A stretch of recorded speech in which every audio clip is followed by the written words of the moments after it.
아주 길을 쓰고 고향을 찾고 사랑하는 사람들을 만나려고 하는 우리들입니다. 고향에 가면 자주 와야지, 또 어르신들 만나면 자주 뵈야지 해놓고 또 일상에 파묻히면 잊어버리는, 참으로 우리의 삶을 돌아보면 많은 모순투성이인 것을 알 수 있습니다. 그런데 오늘 본문에 보면 진리의 현장에서도 모순이 일어납니다. 이렇게 안 맞는 일들이 그냥 진행이 되는 거죠. 진리의 현장에서도 모순이 있어요. 그 한 사건이 오늘 본문입니다. 예수님은 하나님 아들이시지요. 그래서 하나님의 뜻을 이루시기 위하여 이 세상에 오셨습니다. 천국 복음을 가르치시고 하나님 마음으로 병든 자를 일으키시고 슬픈 사람들을 위로하시는 예수님, 이제 성전에 오셔서 거기서 또 하나님 나라를 가르치고 계셨는데요, 이 예수님을 가로막는 사람들이 있었습니다. 하나님의 일을 가로막는 사람은 마귀의 사람들일까요? 누가 가로막습니까? 오늘 본문에 나오는 사람들은 대제사장과 백성의 장로들입니다. 이 사람들은 하나님께서 세우신, 하나님의 일을 하라고 세우신 하나님의 일꾼들이지요. 특별히 대제사장은 산헤드린의 공회의 의장이에요. 그리고 백성의 장로들은 그 산헤드린 공회의 회원들입니다. 로마 통치 시하기 때문에 사형을 시킨다든지 형사적인 면에서는 로마 총독부가 관할하겠지만 종교적인 재판은 모두 산헤드린 회장인 대제사장이 주관하고 장로들이 결정하는 것이에요. 그런 권위를 가지고 있는 하나님의 사람들이 하나님의 아들이 하는 일을 가로막고 하나님의 아들이신 예수님을 어떻게 얽어맬까 하고 올무에 빠뜨리려고 시험을 걸고 있습니다. 놀랍죠. 참으로 이들의 모습을 보면 성전의 책임자인 대제사장의 입장으로서는 예수님이 싫은 거예요. 생각해 보십시오. 성전의 총책임자는 대제사장입니다. 내가 최고 권위자인데, 이 성전 모든 것은 내가 관할하는데 어디서 웬 총각이, 웬 청년이 와가지고 이렇게 사람들 모아놓고 강론을 하고 있어? 당신 그 권위가 무엇이야? 도대체 누가 준 권위로 여기 성전은 내 터인데 말이지, 내 터에 와서 이러쿵저러쿵 하고 있나? 이렇게 묻는 거죠. 사실은 그들은, 대제사장이나 장로들은 예수님이 선포하시는 그 진리, 그 말씀에 관심이 있는 것이 아니라 그의 권위, 도대체 누가 너를 여기 보냈는데, 내 허락도 없이 이 권위에, 인간의 권위에 그들은 집착하고 있습니다. 우리 주님은, 우리 주 예수님께서는 성전 중에 성전이시죠. 모든 성전은 예수 그리스도를 지향하고 있습니다. 예수님은 그 성전에서 드려지는 구약의 모든 제사들을 완성해 주시는 분이셔요. 만약 예수님이 없으시다면 구약의 모든 제사는 무효, 효력이 없습니다. 오실 메시아를 생각하고 그분이 십자가에 달려서 영원히 단번에 완전한 제사를 드리심으로써 이 지금 구약에 드리는 제사가 효력이 있을 것을 믿고 짐승을 잡아서 드렸던 것이죠. 그러므로 예수님은 구약의 모든 제사법을 완성하시는 권위자이신데, 그리고 모든 권위는, 종교적인 영적인 권위는 바로 예수 그리스도께서 가지고 계시고, 예수 그리스도와 아버지 하나님과 성령, 성삼위일체 하나님으로부터 나오는 것인데, 감히 그분 앞에서 대제사장이랑 장로들이 묻습니다. 당신 무슨 권위로 이렇고 있어? 그리고 누가 그 권위를 줬어? 이렇게 묻고 있으니 얼마나 모순입니까? 어리석은 일입니까? 예수님께서는 그들의 모순됨을, 어리석음을, 잘못됨을 깨우쳐 주시려고 이제 말씀을 거십니다. 좋다. 그러면 나도 한번 묻자. 내 말에 대답하면 나도 무슨 권위로 이 말씀을 전하는지 얘기하겠다 하시면서 그들에게 대화를 시작합니다. 그래, 세례 요한의 권위는 어디로부터 왔냐?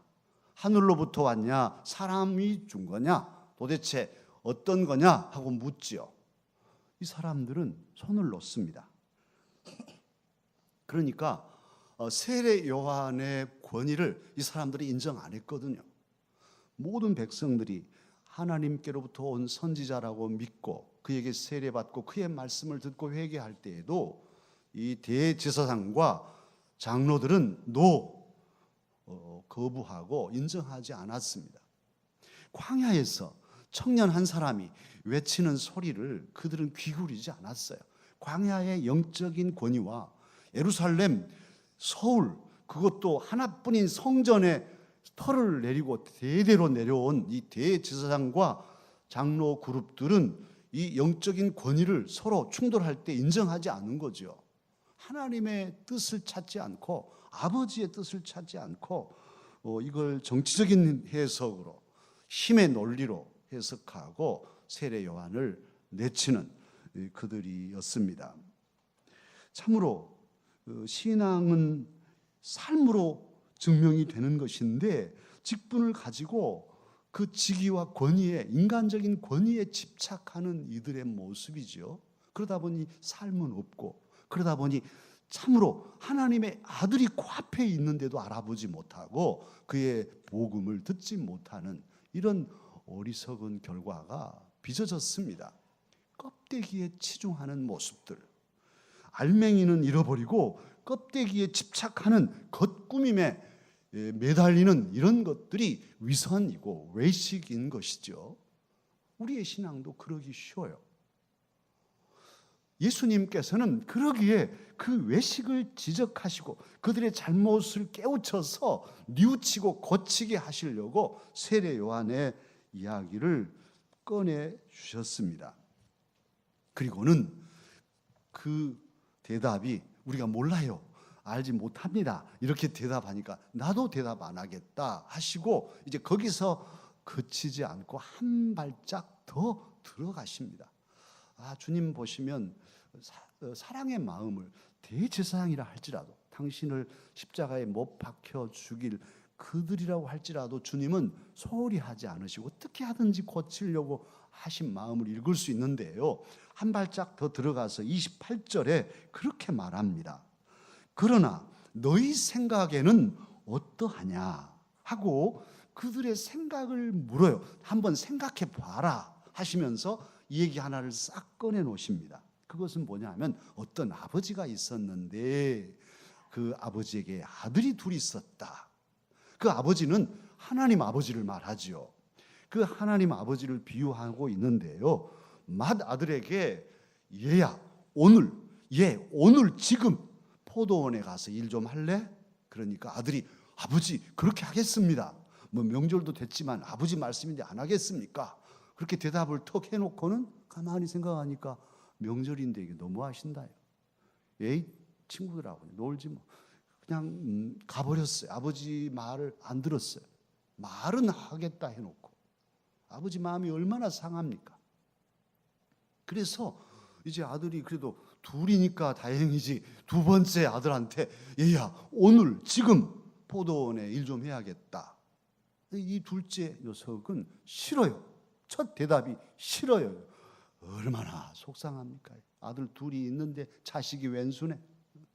그런데 싫어요. 그랬는데 가서 친구들하고 놀러 갔더니 아이고 형도 놀고 있고 아버지가 얼마나 마음 아프실까. 참 불효자식이네. 내가 잘못했네. 그리고는 이제는 이래서는 안 되겠다. 가서 일을 나라도 해야겠어. 하고 친구들 미안해 나 아버지 말씀 드려야겠어. 하고 밭에 가서 일하고 있었어요. 자, 예수님께서는 이 이야기를 하시고 31절 이렇게 대제사장과 장로들에게 묻습니다. 그 둘 중의 누가 아버지의 뜻대로 하였냐? 자, 너희들 한번 생각해 봐라 하고 얘기하시고는 자, 그 둘 중 누가 아버지 뜻대로 행한 사람이냐? 너희 생각을 말해봐. 이렇게 말씀하신 것이죠.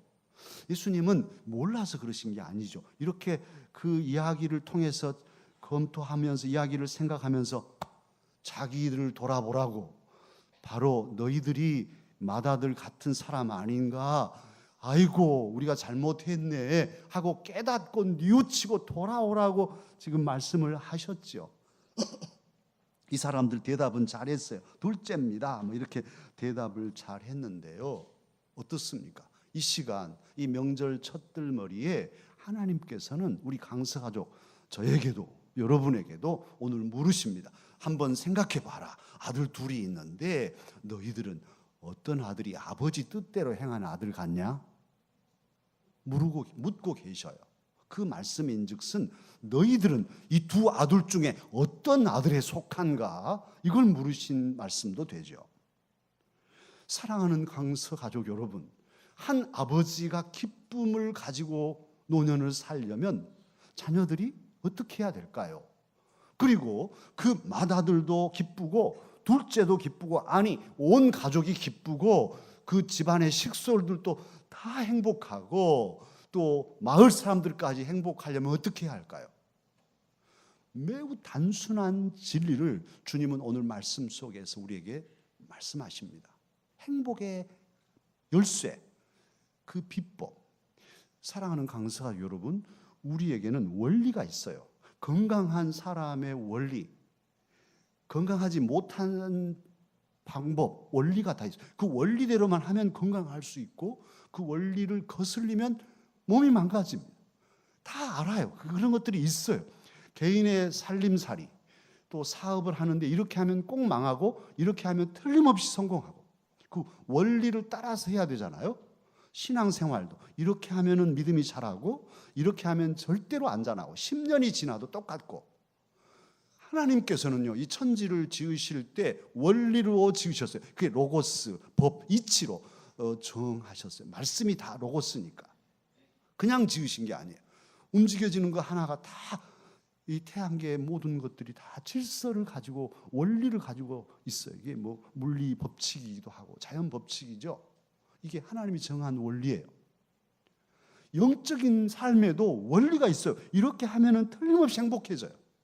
그런데 그걸 거슬리면, 그걸 잊어버리거나 거역하고 자기 고집대로 가면 틀림없이 불행하게 된단 말이에요. 오늘 이 삼부자가 있는 이 가정 행복하려면 어떻게 해야 할까요? 순종이죠. 큰아들, 예, 가겠습니다 하고 가서 포도로 밭을 가꾸었어요. 또 동생, 너 가라, 싫어요 하다가도 또 갔어요. 가서 보니까 형님 있네, 뭐 노래 부르고 있어요. 형님 뭐 먼저 오셨네요. 동생 어서 오게, 우리 같이 하세. 둘이 노래 부르면서 포도원을 잘 가꿨어요. 그랬더니만 포도가 아주 알이 가득 찼어요. 아버지, 포도가 올해 풍년입니다. 그러냐? 너희들이 수고해서 그랬다. 고맙다. 내 아들들 다 좋네, 고맙네. 그래서 포도를 많이 거두어 가지고 막 먹고 포도즙도 짜고 포도주 만들어서 팔아서 돈도 많이 벌고, 아이고 올해 풍년이니 마을 사람들 한번 대접하자. 노인정에 가서 다 모이시라 해가지고 마을 사람들 대접하고, 순종했더니만, 형이 순종하고 동생이 순종했더니만 그 가정이 행복하고 웃음 웃고 마을까지 행복한 그 비결이 순종에 있습니다. 아버지의 뜻에, 아버지의 말씀에, 아버지의 그 명령에 순종하는 데에 행복의 길이 있었어요. 그 원리를 오늘 주님께서는 저와 여러분에게 가르쳐 주십니다. 명절입니다. 사람들을 만납니다. 우리들 가정이 어떻게 해야 화목할까요? 모처럼 1년에 한두 번 만나는 형제들이고 가족인데 그 만나가지고 그렇게 기를 쓰고 와가지고 대판 싸우고 서로들 평생 왼수처럼 가는 명절이면 명절이겠습니까? 이 명절에 기분이 좋아야 되지 않겠습니까? 제일 기분 좋으실 분들은 부모님이어야 되지 않겠습니까? 그런데 모처럼 만나가지고 뭐 선물이라고 스마트폰 하나 해가지고 와서 아버지 해보시죠.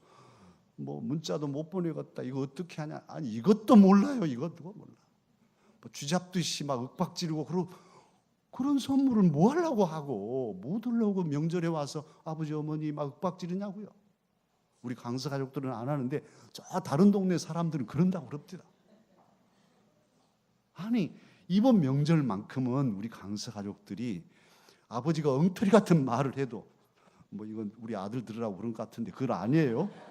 아버지가 엉터리 같은 말을 해도 이번 명절에는 예 아버지 그렇게 하겠습니다, 그렇게 좀 해보자고요. 그래서 그 아버지가 다 알죠, 내가 잘못한지. 그러면 미안해 생각할 거고, 또 서로들 웃을 수 있잖아요. 그런데 모처럼 만나가지고 아버지를 막 쥐잡고 어머니를 쥐잡고, 어머니는 이것도 몰라요. 그러니까 고생만 하고 그런다고 막 하고, 그렇게 하면 어떻게 하겠어요? 순종이 제사보다 나아요. 참으로 알면서도, 뻔히 알지만, 잘못된 것도 알지만 부모님이 말씀하시면 예 하고 들어드려서 부모님이 기뻐하시다면 무슨 손해가 되더라도 감당할 수 있잖아요. 부모님 기쁘시니까. 그렇게 부모님을 기쁘시게 하려고 하면 나도 기쁘고 형제들도 기쁘고 온 가족이 기쁘고 주변의 사람들, 그 모습을 보는 사람들까지도 기쁘지 않겠어요? 하나님 아버지를 더 큰 가정인 교회에서 기쁘시게 하는 것도 그래요. 오늘 주일도 이제 재직회도 있고 당회도 있고 점심도 먹고 오후에 또 수모 예배도 있고 또 피택자 교육도 있고 막 복잡하는데, 이럴 때 시험 들거든요. 그런데 그러면 하나님 아버지 마음이 아프신 거예요. 우리들이 시험 들면 하나님이 괴로우셔. 너희들 어찌 그러냐, 그러시지 않겠어요? 힘들어도 참고 순종하여서 아버지 뜻에 순종함으로 서로서로 웃음 웃고 서로서로 용납하고 잔치를 이룬다면 하나님 기뻐하시겠죠. 그러면 우리도 행복한 거예요. 또 다음 주일도 딱 걸려 있어요. 그날은 또 담임 목사 하려 또 휴가예요. 그래서 또 담임 목사 없을 때 이때 싸우자 뭐 이렇게 하신 분이 없겠죠. 우리 교회는 평안한 교회인데 시험 들지 않도록 아버지의 뜻에 순종해야 하겠습니다. 그런데요, 순종이 쉽지 않아요. 순종을 하려고 하면 내 생각을 포기해야 돼요. 내 감정이 있어요. 내가 감정이 없는 사람이 아니라 있는데 순종하려면 내 감정을 내려놓아야 돼요. 내 생각, 내 주장, 내 감정을 뒤로 밀어놓고 너하고 맞춰야 화목이 이루어지는 거잖아요. 특히 아버지께서 원하시는 것에 맞춰야 순종이 이루어지고 행복해지는 것인데요, 이것은 쉽지 않아요. 그래서 자기를 부인하고 자기 십자가를 지고 그리고도 땀 흘리는 수고를 해야만 순종이 이루어지는 것이니까요. 포도원을 가꾸기가 얼마나 힘들었겠습니까? 그런데 그 순종의 모범을 우리 예수님께서 앞서 보여주십니다. 예수님께서는 자기의 권위를 입증하려고 하지 않아요. 오늘 너 무슨 권위로, 그리고 누가 그런 권위를 줬는데 하고 따지는 그들에게, 그래 내가 어디서부터 권위를 가지고 왔는지 한번 볼래? 하고 하늘에서 불을 내려가지고 어느 장로님 머리를 다 태워놓는다든지 이렇게 하면은 와 하고 깜짝 놀라겠죠. 그런데 예수님 그러시지 않아요. 인간적인 방법으로 당신의 권위를 세우려고 하지 않아요. 말씀을 준비하면서도 너무 부끄러웠어요. 말씀을 붙잡고 하나님 뜻을 이루려는 데만 집중하셨지, 당신의 권위를 인정받으려고 어떤 다른 방법을 쓰시지 않는 주님, 오히려 하나님의 뜻을 이루시려고 사람이 되어 오시고 낮은 자리에서 사람 곁에 사시고, 그리고는 결국은 십자가를 지시잖아요. 순종의 참으로 큰 심벌은 십자가입니다. 순종은 순교하는 것이에요. 그렇게 그 정신을 가져야만 순종할 수 있어요. 순종 이게 쉽지 않으니까요. 예수님 그 순종하시기 위해 지금 현재 21장 마태복음 21장은 예수님이 예루살렘에 십자가를 지시려고 입성하신 뒤에요. 입성하셔가지고 그 주간에 된 일이에요. 지금 곧 죽으신다고요. 내일 모레 십자가를 앞에 놓고 있어요. 그래서 당신의 권위를 내세우지 않으십니다. 그리고 마침내 십자가에 달리실 때 수치를 당하시죠. 저는 예수님의 십자가 전 과정에서 제일 마음 아픈 게 예수님 벌거 벗겨져서 백주에 그 속살을 드러내고 계셨던 그 모습, 아주 그냥 죽음보다 더 아주 괴로운, 아픈, 수치스러워. 여러분, 수치는 정말 죽음 같은 거예요. 그 존귀하신 하나님의 아들이 속살을 드러내고 인간들에게 이렇게 있어야 했을 때 얼마나 괴로우셨을까. 또 침뱉고 뺨 때리고 그리고 가시면류관 씌우고 못 박아서 매달아 놨을 때 그 모든 고통, 수치와 고통과 마침내 죽는 죽음을 견뎌내는 것, 이것이 순종입니다. 누가 이런 순종을 할 수 있을까요? 과연 순종할 수 있는 종이 여기 누구 있을까요? 그러니까 순교를 다짐하지 않으면 내가 주님을 위해 죽으리라 하는 어떤 그런 강한 결단과 원칙이 없이는 순종이 안 되는 거예요. 잘하다가도 확 성질 나서 그냥 불질러버리고 확 싸워버리고 은혜를 다 꺼버리잖아요. 끝까지 죽는, 자기 자신을 완전히 내려놓는, 권위를 최대한 죽이는, 내세우지 않는 이 순종은 십자가를 지는 사람만이 할 수 있습니다.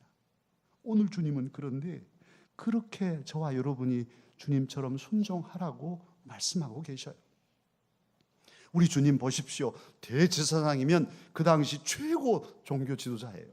그 권위와 그것도 성전에 자기 터전에서 지금 예수님을 압박하고 있는데요. 또 장로들이 탁 물을 치고 있는데도 주님은 절대로 굽히지 않습니다. 꿋꿋이 사명을 완수하십니다. 인간의 권위 앞에, 인간적인 권위들 앞에 무릎 꿇지 않는 당당함으로, 그러나 싸우지 않고 인간적인 방법으로 당신의 권위를 도모하지 않으면서도 십자가를 지며 사명을 완수하시는 순종의 주님이 우리 주 예수 그리스도이십니다. 예수님께서는 그렇게 당신을 십자가에 매달려서 죽으심으로 진정한 권위를 획득하셨습니다. 사랑하는 강서 가족 여러분, 오늘 이 귀한 성일에 주님은 저와 여러분에게 질문하십니다. 너희는 어떤 아들이냐? 저와 여러분은 어떤 아들일까요? 내가 이래봬도 목장에서 목자하고 내 목장은 내가 그래도 장악하고 있어. 교육부서 내가 다 내 말 한마디면 다 좌지우지할 수 있어. 그런 마음으로 권위를 가지고 오히려 하나님의 일에 맞서 있는 우리는 아닐까요?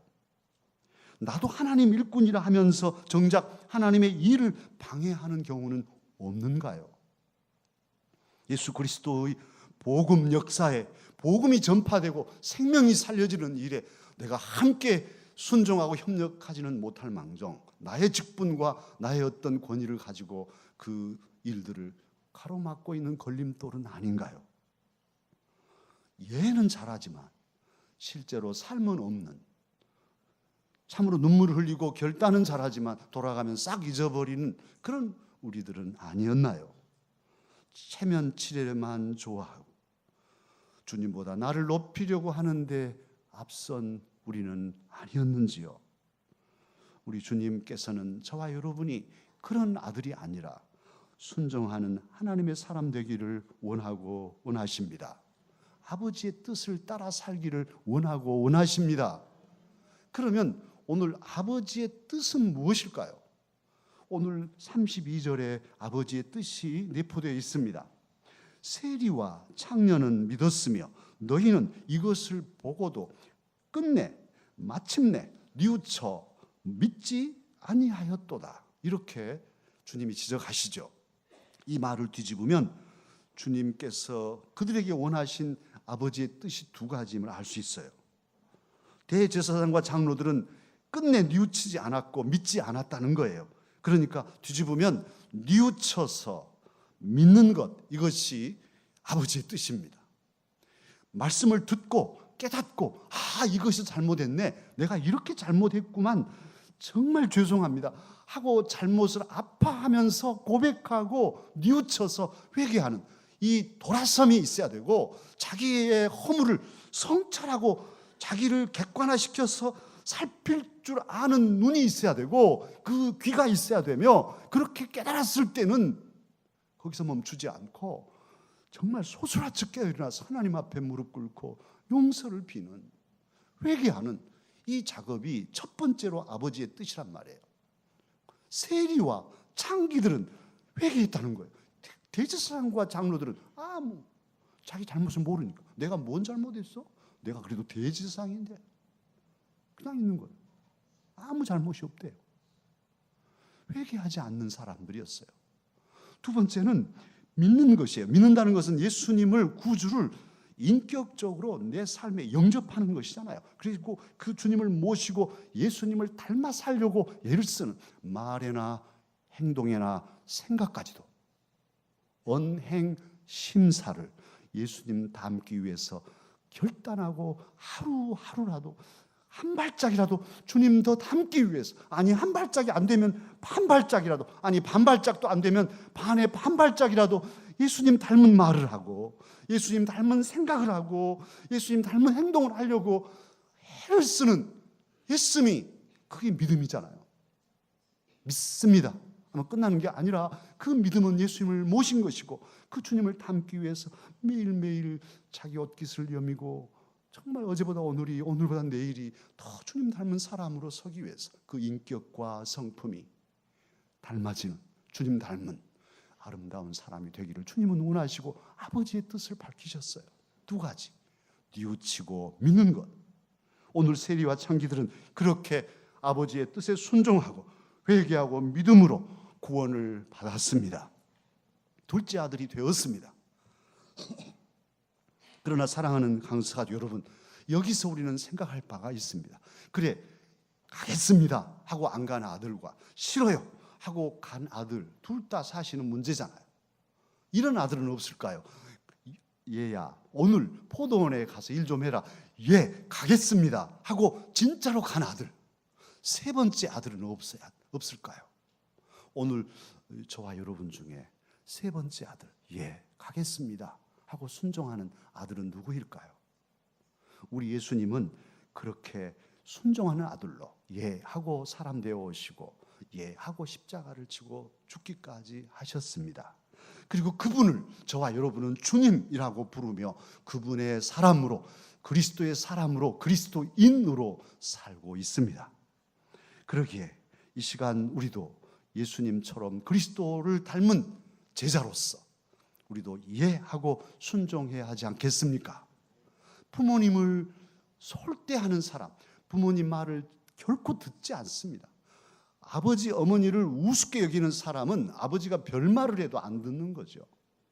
그러나 아버지 어머니를 너무너무 소중하게 여기는 사람은 설령 무지랭이 같은 아버지 어머니라 할지라도 그분이 말씀하시면 예, 아버지 말씀하십시오. 아버지를 너무 소중히 여기니까. 아버지를 경외하고 아버지를 경배하는 자녀는 아버지를 소홀히 여기지 않아요. 어머니를 소홀히 여기지 않습니다. 왜요? 아버지를 공경하니까. 내 부모를 공경하라. 그 말이 그런 거잖아요. 아주 높이고 소중히 여기면 말이 들리고 순종이 된단 말이에요. 하나님 아버지도 마찬가지입니다. 하나님 아버지를 경배하고 경외하고 높이는 사람은 순종 안 할 수가 없죠. 오늘 예수님이 그렇게 사셨기에 우리도 주님처럼 예수님을 본받아서 회개하고 주님을 믿고 특히 우리 아버지 하나님, 영원한 아버지 하나님을 경외하며 경배하며 높이며 그 말씀에 그 뜻에 순종하는 삶을 살아가십시다. 주님께서 기뻐하시고 이 명절이 우리의 모든 강사족들에게 복된 명절이 되게 하여 주실 것입니다.